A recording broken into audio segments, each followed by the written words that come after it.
প্রিয় ভিউয়ার্স, আবারও চলে আসলাম তোমাদের মাঝে একটি খুশির খবর নিয়ে। ক্রেতা সুরক্ষা দপ্তরে কর্মী নিয়োগ করা হচ্ছে। এই পদের জন্য শিক্ষাগত যোগ্যতা কেমন চাওয়া হয়েছে, বয়স, বেতন, A to Z বিস্তারিত তথ্য কিন্তু আজকের এই ভিডিওর মাধ্যমে আলোচনা করব। তাই ভিডিওটি স্কিপ না করে সম্পূর্ণটি দেখার জন্য অনুরোধ রইল। তার আগে বলবো, যে সকল ভিউয়ার্স এখনও পর্যন্ত আমার এই চ্যানেলটি সাবস্ক্রাইব করেনি তাদেরকে বলবো প্লিজ অতি দ্রুত সাবস্ক্রাইব করে দিয়ে আমাদের পাশে থাকুন এবং বন্ধুদের মাঝে শেয়ার করে দিন। চলুন বিস্তারিত তথ্য জেনে নেওয়া যাক। প্রিয় ভিউয়ার্স, এখানে বলা হয়েছে প্রতিনিয়ত রাজ্য সরকারের তরফে রাজ্যের যুবক যুবতীদের জন্য বিভিন্ন চাকরির সুখবর তথ্য প্রকাশিত হয়। সেই রকম ব্যুরো অফ ইন্ডিয়ান স্ট্যান্ডার্ডস দপ্তরে প্রচুর শূন্যপদে কর্মী নিয়োগের বিজ্ঞপ্তি প্রকাশিত হয়েছে। যেসব আগ্রহী চাকরি প্রার্থীরা বহুদিন চাকরির অপেক্ষায় রত তাদের জন্য কিন্তু সুবর্ণ সুযোগ। এখানে কিন্তু শুধুমাত্র অনলাইনের মাধ্যমে আবেদন জানাতে পারবেন ইচ্ছুক প্রার্থীরা। আবেদন পদ্ধতি কী হবে, বয়সসীমা কী থাকছে, মাসিক বেতন কত হবে ইত্যাদি A to Z বিস্তারিত তথ্য কিন্তু আজকের এই ভিডিওর মাধ্যমে আলোচনা করব। তাই ভিডিওটি স্কিপ না করে সম্পূর্ণটি দেখার জন্য অনুরোধ রইল। প্রিয় ভিউয়ার্স, এখানে কিন্তু তোমাদের নিয়োগ সংস্থা এখানে বলা হয়েছে, নিয়োগ সংস্থা বলা হয়েছে ব্যুরো অফ ইন্ডিয়ান স্ট্যান্ডার্ডস অর্থাৎ BIS। পদের নাম কিন্তু ইয়ং প্রফেশনাল। এই ইয়ং প্রফেশনাল পদে কিন্তু তোমাদেরকে নিয়োগ করা হবে। মোট শূন্যপদ কিন্তু নিচে উল্লেখ করা আছে। আবেদনের মাধ্যম কিন্তু অনলাইন। তোমাদেরকে কিন্তু অনলাইনের মাধ্যমে আবেদন করতে হবে। আমি ডেসক্রিপশন বক্সে লিঙ্ক দিয়ে দেবো, how to make online apply. সরাসরি ওই লিঙ্কে ক্লিক করে কিন্তু তোমরা আবেদন প্রক্রিয়া সম্পূর্ণ করতে পারবে। আমি মেন টপিকগুলো তোমাদের মাঝে তুলে ধরছি। এখানে কিন্তু পদের নাম উল্লেখ করা আছে, আমি ইতিমধ্যে কিন্তু একবার বলে দিচ্ছি। এখানে যে পদে নিয়োগ করা হবে সেই পদের নাম হলো ইয়ং প্রফেশনাল।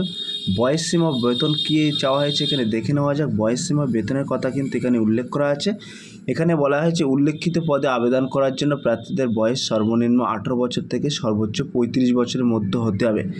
এখানে ইচ্ছুক প্রার্থীদের বয়স 15/7/2024 তারিখ অনুসারে প্রযোজ্য হবে। প্রিয় ভিউয়ার্স, এখানে কিন্তু তোমাদেরকে বলা হয়েছে 15/7/2024 তারিখ অনুসারে যে সকল প্রার্থীদের সর্বনিম্ন 18 বছর থেকে সর্বোচ্চ 35 বছরের মধ্যে বয়স হয়ে আছে তারা কিন্তু এই পদের জন্য আবেদন করতে পারবেন। এখানে কিন্তু বলা হয়েছে এই পদ যাচাইকরণের পর নিযুক্ত প্রার্থীদের প্রতি মাসে পারিশ্রমিক হিসাবে 70,000 টাকা কিন্তু তোমাদেরকে দেওয়া হবে। শিক্ষাগত যোগ্যতা এখানে কী চাওয়া হয়েছে, এখানে বলা হয়েছে যে সকল ইচ্ছুক প্রার্থীরা এখানে আবেদন করবেন ভাবছেন তাদের উদ্দেশ্যে বলা হচ্ছে, এখানে আবেদন করার জন্য প্রার্থীদের নির্দিষ্ট শিক্ষাগত যোগ্যতা সম্পন্ন হতে হবে। ইচ্ছুক আবেদনকারীদের কোনো স্বীকৃত বিদ্যালয় থেকে মাধ্যমিক ও উচ্চ মাধ্যমিক পাস যোগ্যতা সহ যে কোনো প্রতিষ্ঠান থেকে যে কোনো বিষয়ে স্নাতক, diploma in engineering, BTech degree অর্জন করতে হবে, তাহলে কিন্তু তোমরা এই পদে আবেদন করতে পারবেন। আবেদনে কিভাবে করবেন এবং নিয়োগ প্রক্রিয়া অর্থাৎ সিলেকশন প্রসেস কি এখানে বলা হয়েছে। সিলেকশন প্রসেস কিন্তু এখানে বলা হয়েছে, এখানে উপযুক্ত বয়সসীমা যোগ্যতা সম্পন্ন প্রার্থীদের নির্দিষ্ট যাচাইকরণ পদ্ধতির মাধ্যমে কিন্তু নিয়োগ প্রদান করা হবে। ইচ্ছুক আবেদনকারীদের ইন্টারভিউর মাধ্যমে যাচাইকরণ করা হবে। প্রিয় ভিউয়ার্স, এখানে কিন্তু তোমাদের ক্ষেত্রে দারুণ একটি সুযোগ আছে। কোনো রকম পরীক্ষা ছাড়াই কিন্তু তোমাদেরকে নিয়োগ করা হচ্ছে, কেবলমাত্র ইন্টারভিউর মাধ্যমে কিন্তু তোমাদেরকে নিয়োগ করা হচ্ছে।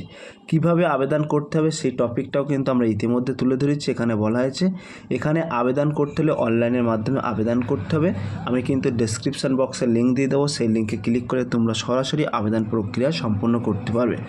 2 নম্বরে কিন্তু বলা হয়েছে সর্বপ্রথম সংস্থার অফিসিয়াল ওয়েবসাইটে গিয়ে রেজিস্ট্রেশন সম্পূর্ণ করতে হবে। 3 নম্বরে কিন্তু বলা হয়েছে তারপর নির্ভুলভাবে সম্পূর্ণ ফর্ম ফিল আপ করতে হবে। 4 নম্বরে বলা হয়েছে তারপর যা ডকুমেন্টস চেয়েছে সেগুলো নির্দিষ্ট সাইজ মতো আপলোড করতে হবে।